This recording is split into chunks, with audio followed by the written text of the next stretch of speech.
So, yung susunod na i-compute natin is yung slope located at B. So, eto yung beam natin. Hindi ko na lang nilagay yung mga loadings natin. So, assuming eto yung beam natin. So, obviously, since pababa yung mga loadings natin, magde-deflect yung beam natin ng paganyan. So, our deflected beam, paganyan siya with respect dun sa original position ng beam natin. So, para mahanap natin yung slope natin located at point B, so, aasa pa rin tayo sa pagkuha ng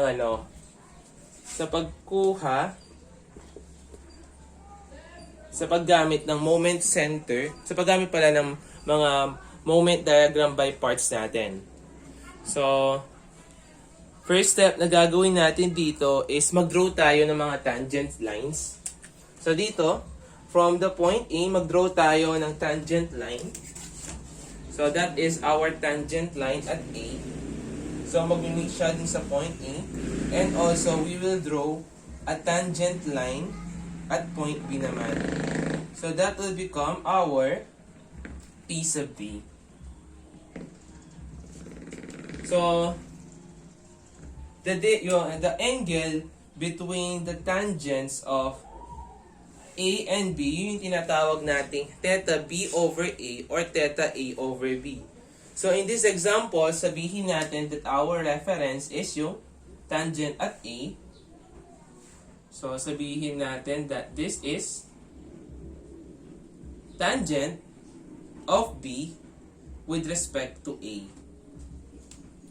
So usually, di ba, magkakaroon tayo ng mga angles lagi. Yung reference niyan is horizontal. So, yung theta A natin dito, yung reference niya is sa horizontal. So, eto yung theta A natin. Paano naman yung theta B? So, yung theta B naman, eto yung angle enclosed by the horizontal. At saka yung tangent natin, drawn at B. So, eto yung B natin. Ito yung horizontal. So, meaning to say, ang angle na to, this is our theta B.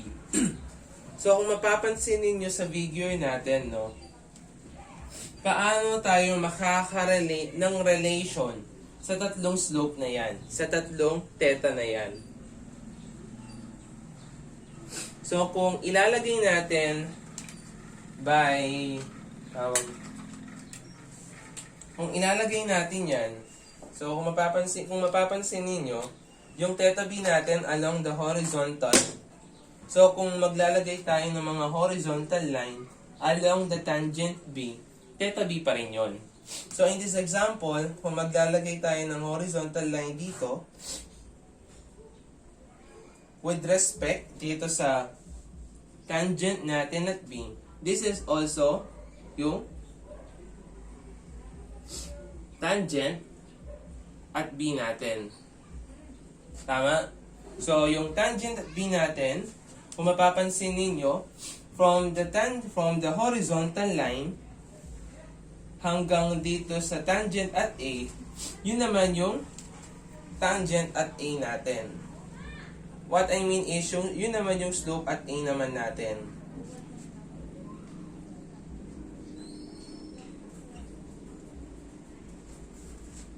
So, meaning to say, nakabuo tayo ng relation, di ba? That yung theta A natin, siya yung combination of the values, no, regardless of rotation, no. Theta A is equal siya sa theta B over A plus theta B. Regardless dun sa rotation natin. Or pwede natin i-consider yung rotation. Mamaya, try natin i-consider yan. So, ang hinahanap natin is theta B. So, para mahanap natin si theta B, yung gagawin lang natin, yung theta natin of B with respect to A, i-minus lang natin yung theta A natin. Ayan, transpose lang natin si theta B over A. So, yan yung magsisilbing formula natin para mahanap natin yung slope located at B. Pero yung problema, Yung theta B over A, madali na lang kunin yan. Yung theta A naman, yun yung kailangan nating makuha. So, para mahanap natin yung theta A natin, kung mapansin ninyo, di ba?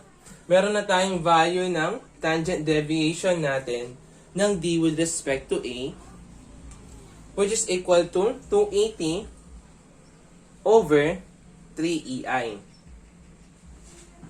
Para mahanap natin yung theta A, all we need to do is mag-similar triangles lang.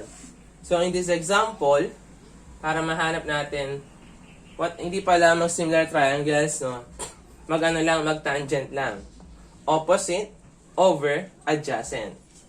So, tangent at theta A, which is approximately equal to theta A, since sobrang liit lang yan, equals opposite, which is etong TD over A natin. The value of it is 280 over 3EI over adjacent. The adjacent value is equal to 4. So the value of our theta A is equal to 70 all over 3EI kilonewton meter squared. So yung rotation niya is obviously clockwise. So sunod naman natin kunin is yung theta B over A. Para mahanap natin yung value ng theta B over A, all we need to do is kunin yung area enclosed by theta enclosed by points B and A. So, theta B over A is equal to 1 over, so this is theta 1 over EI, yung area enclosed by BA. That is 1 over EI, yung area niya, that is 1/2 since it is a triangle, multiplied by the base, which is equal to 1, and its height naman, which is equal to 17.5.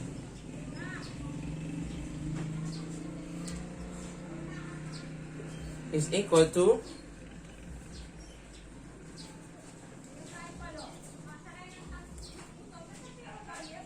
kilonewton meter squared. Yung rotation naman niya, di ba? Since yung reference natin is A, papuntang B, so yung rotation niya is counterclockwise. So, para mahanap natin yung value ng theta B natin, gamitin lang natin yung formula natin. The value of our theta A is 70 over 3EI minus the value of our theta B over A, which is equal to 35 over 4EI. Now, we have the value of theta B, which is equal to 175 all over 12EI kilonewton meter squared. So, yung ikot niya is clockwise. So, this will now become our answer. So, next na mga hanapin natin is yung deflection at saka slope located at point C. So now, na-solve na natin yung letter A natin. We will now proceed para mahanap natin yung mga values na nire-require sa letter B. So, unahin muna natin yung deflection natin at C. So, kung mapapansin ninyo, yung deflection natin at C, based dito sa diagram natin, ito yung difference ng original position versus dito sa deflected shape natin. So, this will now become our theta, our deflection at C.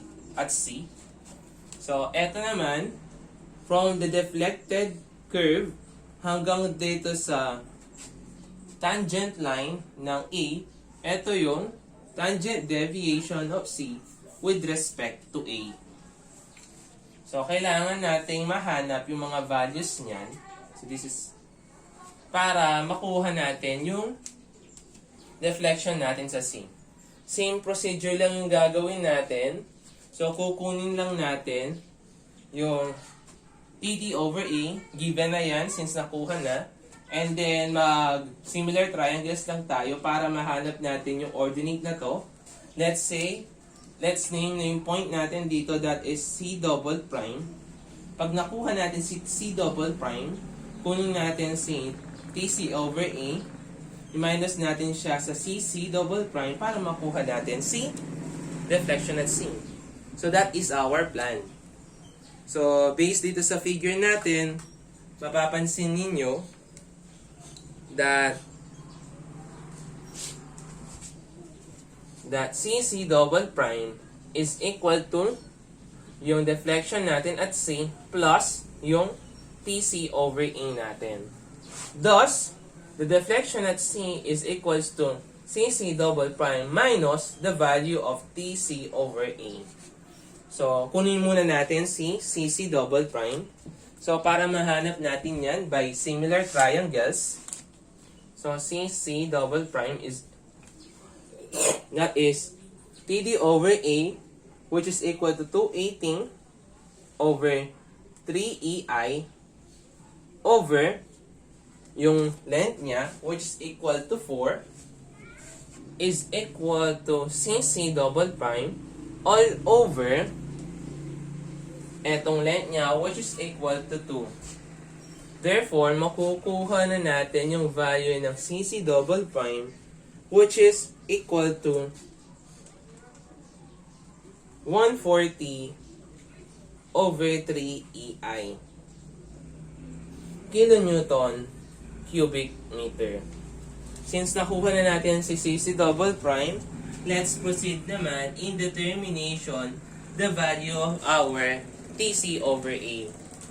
So, in determining the value of TC over A, that is 1 over EI. So, yung area natin, enclosed by CMA, tapos yung X bar natin with respect to C, kung saan yung nasa taas.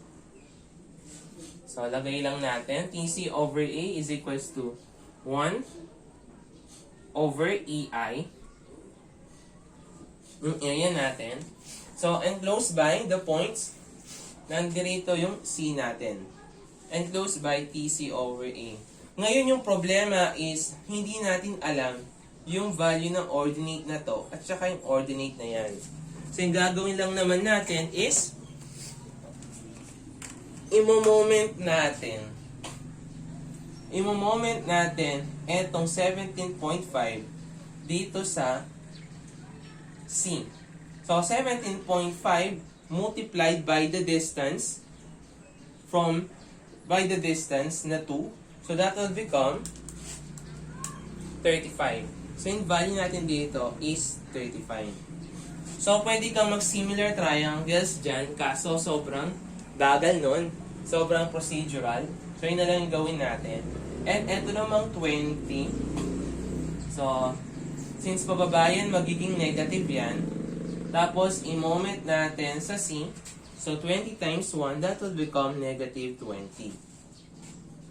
So, makukuha na natin yung value ng TC over A natin. Consider muna natin, itong area na to. That will become 1/2. Yung base niya is equal to 2. Yung height niya is equal to 35. Multiplied by yung centroid niya, which is equal to 1/3 of 2.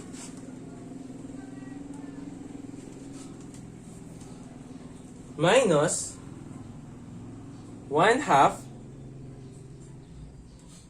of 1, yung base niya, multiplied by the height, which is equal to 20, multiplied by 1/3 of 1. So, our TC over A is now equal to 20 over EI kilonewton cubic meter. So, since meron na tayong value ng TC over A natin, makukuha na natin yung value ng deflection natin. So, sa deflection at C is now equal to CC double prime, which is equal to 140 over 3 EI minus the value of TC over E, which is equal to 20 over EI. So the value of our deflection there is equal to 80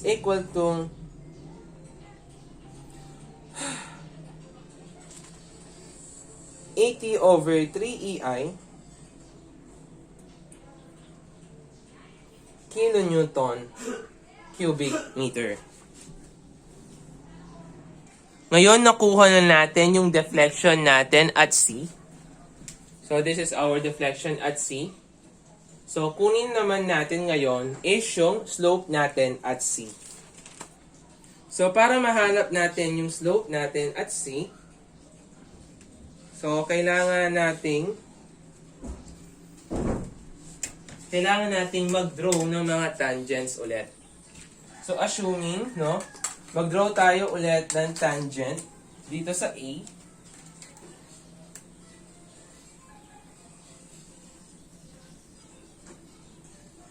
Hindi natin yung isang ano. So, draw tayo ng tangent at A and then draw tayo ng tangent din sa C.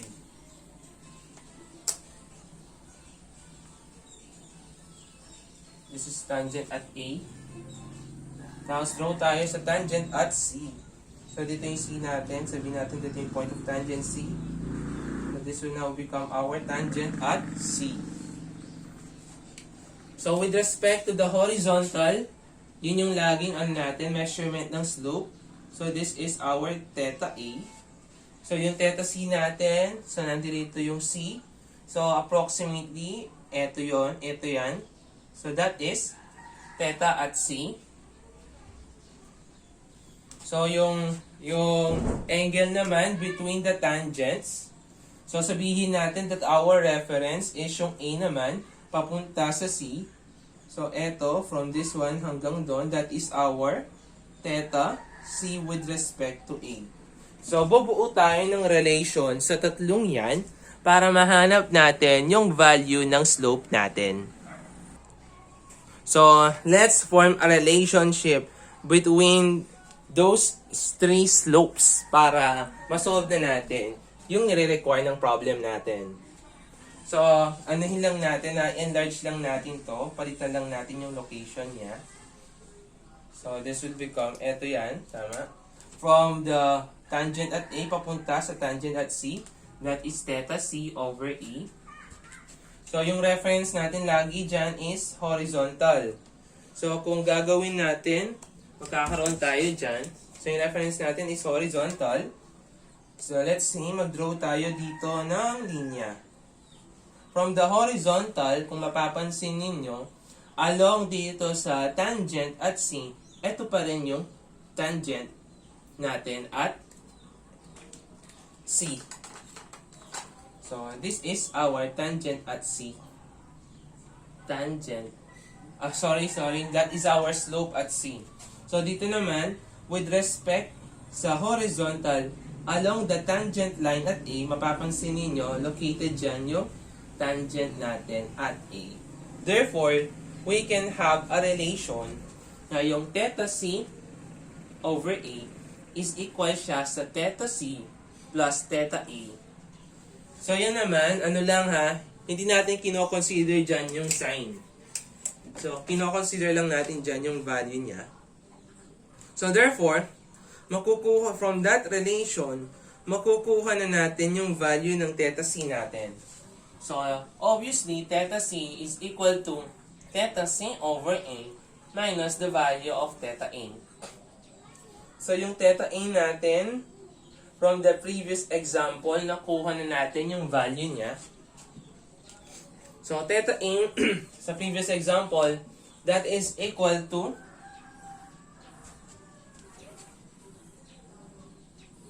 70 all over 3 EI. So, yung problema na lang natin is yung theta C over A. So, para mahanap natin yung theta C over A, is equals to 1 over EI. Tapos, yung area enclosed by C and A. So, 1 over EI. So, ano yung area enclosed by C and A? So, ito yan. Area enclosed by C and A. So, kunin lang natin yung area niyan. So, we have yung nasa taas, 1/2. Yung base niya is 2. Multiplied by the height of 35. Minus yung area ng 1/2 multiplied by the base of 1.